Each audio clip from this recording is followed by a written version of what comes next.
Welcome back. You're still watching Startup Street. In the first few days of the lockdown, supply chains were disrupted and migrant workers were unavailable, which impacted online grocers and regular delivery to consumers. However, traditional kirana stores, convenience store chains, and even offline grocery players rose to the occasion.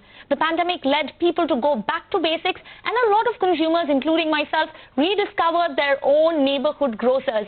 In this segment, we put the spotlight on a few of these players, and joining me right now is Samir Modi, MD of ModiEnterprises and the founder of 24/7. Samir, thank you so much for speaking to us on Startup Street. Let me jump straight to the big question and get that out of the way. Talk to us about the impact of COVID on your business, and tell us if you saw any surge in footfalls, considering that people were going back to basics. I think that we were taken aback when the lockdown happened, and that had a great impact on the supply chain. So what happened was that all of a sudden there were no goods available, and we saw people going towards commercial items they could use every day, eggs, essential items. And now we're seeing that because of that and supply chain disruption, our sales fell down by 50%. Okay. But were you seeing an increase in the footfall? So you're saying that you were not able to match the demand because your supply chains were disrupted. Was that the problem on ground? Yes, it's becoming better now because we had to reinvent our supply chain. We had to go into direct delivery store. We had to go into neighborhood places, warehousing where we could supply to our stores, as well as we had to go to consolidators who had some stock and they could supply to us. But what happened was customers fell down by 50%. At the same time, the bill value doubled. So or it evened out more or less. Okay. And I wish evened out. Now the COVID crisis. Go ahead, Samir. So I wish that we had been given a little bit more warning on the lockdown. If we had given more warning to lockdown manufacturers and the chains like us and the grocers would have been more well prepared that this is happening. Let's stock up. Let's do things so consumers can get what they want. And in the initial few days, we found that the lines were almost a kilometer long. And with the social distancing norm, people were waiting for 3 to 4 hours. So that became a challenging nightmare for us with limited opening hours at the same time.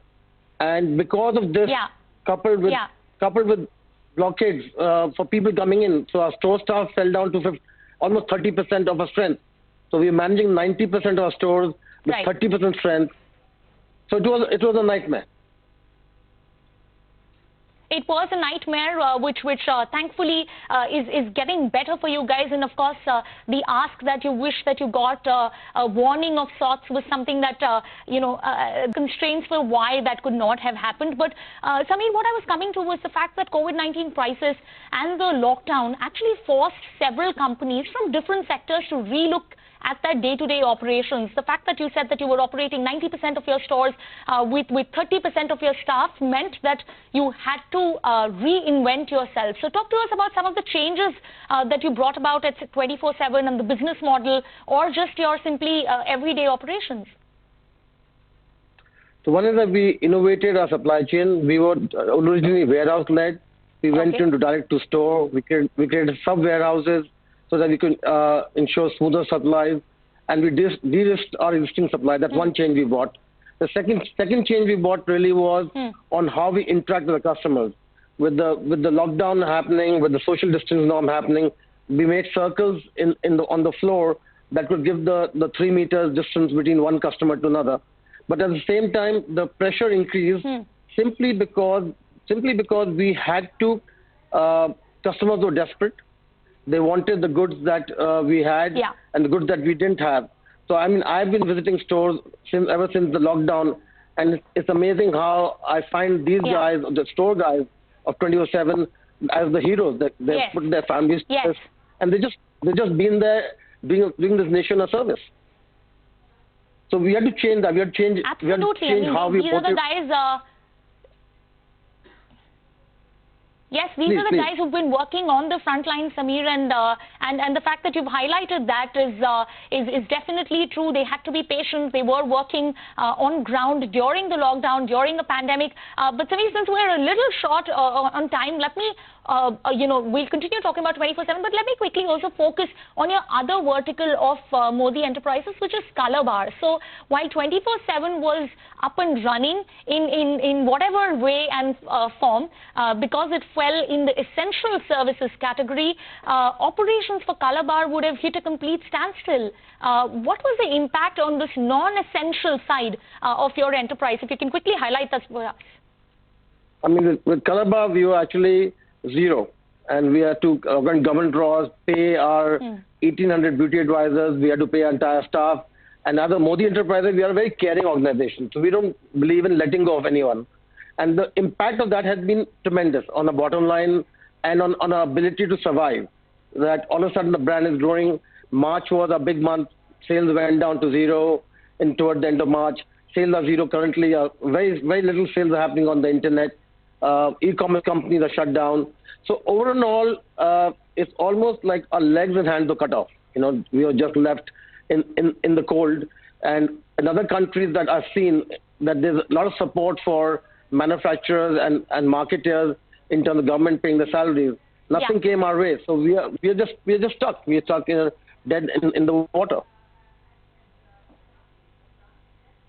Okay. While you say that nothing's come your way, of course, we've been hearing a lot of measures being announced by the finance minister. Anything that were announced that you think would be beneficial for you, Samir, and for the Modi enterprise at this point?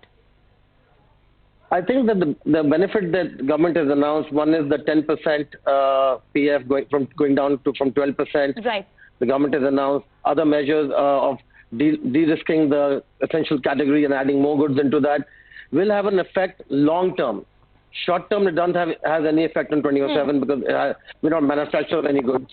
But Modi Care, my company, other company, Modi Care, definitely has a greater impact because we manufacture 450 items. So I'll be able to see a tremendous effort there. All right, Samir. So lots of verticals for you to manage right there. And of course, you said that the first few days were an absolute nightmare. But thank you so much, Samir, for sharing those details with us. We will, of course, catch up with you in a couple of weeks to just check in and find out how things have gotten better for 24/7. At this point, I would now like to also bring in our next guest, Kunal Kumar, CEO and MD of Modern Bazaar, and Amit Datta, CEO of La Marche. Gentlemen, thank you